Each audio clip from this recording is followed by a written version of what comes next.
Assalamu alaikum wa rahmatullahi wa barakatuh.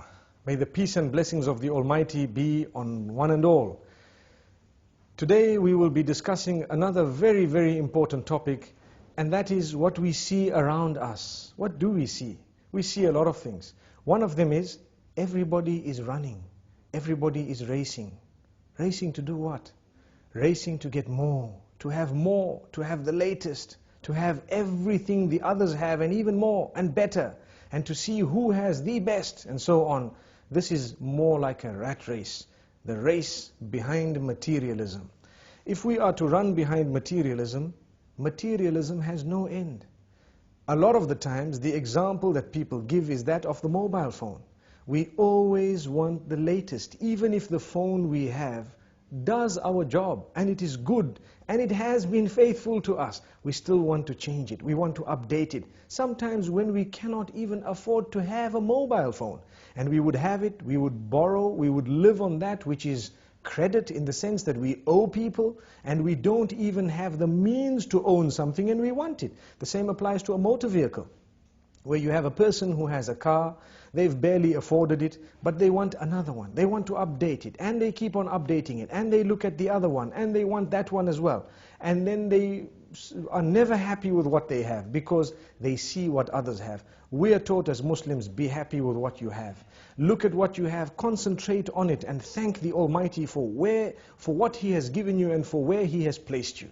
And this is the contentment of the heart that is required by a believer. And we need to know, yes, if you can afford it very comfortably, then go to it. And maybe perhaps you are allowed to have it. But what you do need to understand, and I do need to understand as well, is that I need to tailor-make my life according to my budget. What I have is the budget. What I own is the amount that I have. I need to make sure that I buy that which I can afford. Why should I buy something I cannot afford? It is a burden on the shoulders. It is something that will bog me down. It is always a worry in the mind. Some people have, and we've seen this happening even in advanced countries, some people have lived on credit all their lives. So they have a job, the job pays them a good salary, their car is on hire purchase, the furniture is on hire purchase, the television on hire purchase, the computers on hire purchase, the phones on hire purchase, the furniture, everything on hire purchase. So much so that even their holidays are not yet paid for. And they've just swiped a card and it keeps on adding. They did not calculate that one day we might lose the job. Then how are we going to pay for it? And this has happened. It has happened in the most advanced of countries. And we need to know that it can happen anywhere. And for this reason, Islam teaches us, don't live on credit. Live your life according to your means. If you cannot afford a holiday, don't go on it. Or go on a more basic holiday. If you cannot afford a mobile phone, don't have one. If you cannot afford a vehicle, go with public transport. It might be better for you. And so on. Yes, we should aim right at the skies. No harm in that. But do not pretend like you're living on a cloud when you have not yet moved above the ground. Because that will probably bring you crashing to the ground. And this is why we say the race towards materialism does not stop. It continues. The more we run, the faster it runs. So we continue running behind it and there is no stopping. Sometimes it even gets to our marriages. And this is a point that might be a red button being pressed, but we need to say it. When a person is used to changing everything, every time a new model is out, they want a new car, a new phone, a new watch, a new this, a new house, some people who are weak, it might even seep into their marriages where they no longer are interested in their own wives. Why? There is a new model out, so to speak. What does that mean? There is someone who wears a different type of clothing, who has a different cut, different likes, and everything is totally different, much younger and so on. We need to be careful. We should never allow this to seep into that department of our lives. And for this reason we say, harness it from the very beginning and you will be calm. You will lead a relaxed life. How many poor people do we have who sleep very well? And on the other hand, how many rich do we have who cannot sleep without a sleeping pill? How ironic. It should have been the other way around. But the reason is, sometimes the more we get, the more we want.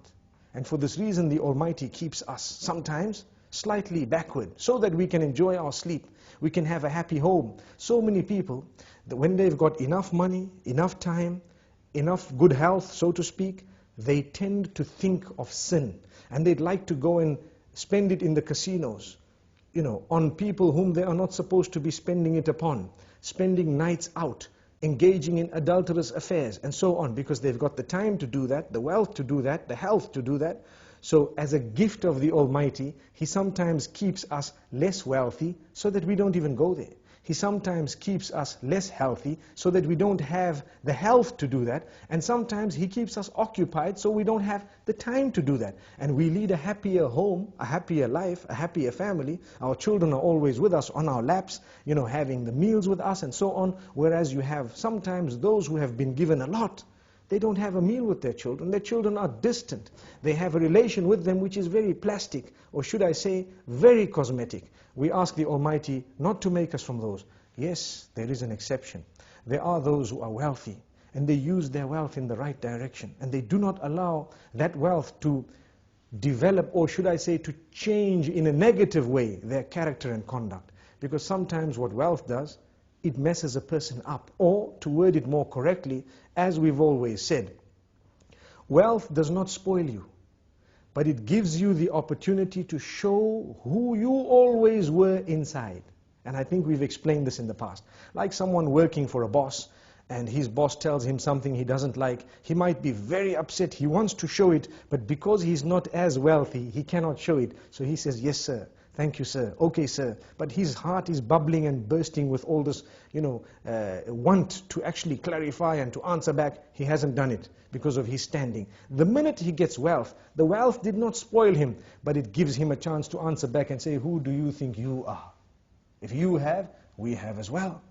And for this reason we say, we need to have the best character and conduct prior to when we've had wealth, whilst we have the wealth, and even after it's gone. And when we remain humble, we won't suffer depression if we suffer a loss. The minute we live a haughty, high life, one thing goes wrong and we're depressed. Why are we depressed? Because we were running behind materialistic items. And we wanted to live a life that was compared to those higher than us, rather than those lower than us. And for this reason we say, it is best for us to look at those lower than us so that we can appreciate the gifts of the Almighty upon us. Like we always say, if you don't have shoes, look at those without feet. And you will realize, at least I've got my feet, I might not have shoes. And this is just one example. In this way, there are so many examples. The youth out there, definitely the media plays a big role, a very big role, in convincing people to want things that they don't actually need.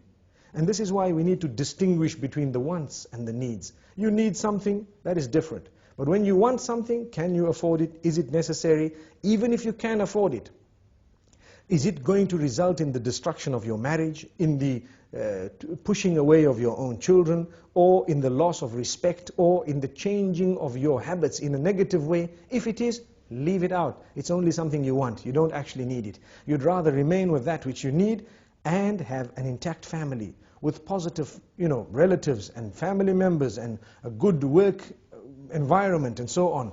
That is much, much better than being a person who has everything, no friends, no family, nothing good in life. And this is why I repeat, and I'd like to end with this, there are many people who have really prayed for lots of wealth, and when that wealth came to them, it actually came to them with more negativity than anything else. They lost their family members, they lost their relatives, they lost their children, and they lost their sleep as well. Sometimes they lose their health as well. Do you know when you can afford food and you eat a lot of junk food and you eat a very, very unhealthy solely because you can afford it?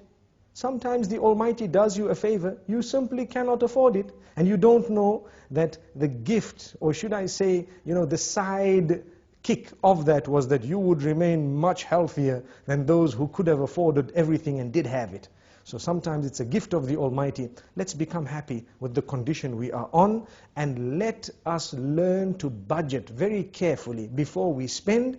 Spend very carefully, don't waste that money, and remember, the needs come before the wants.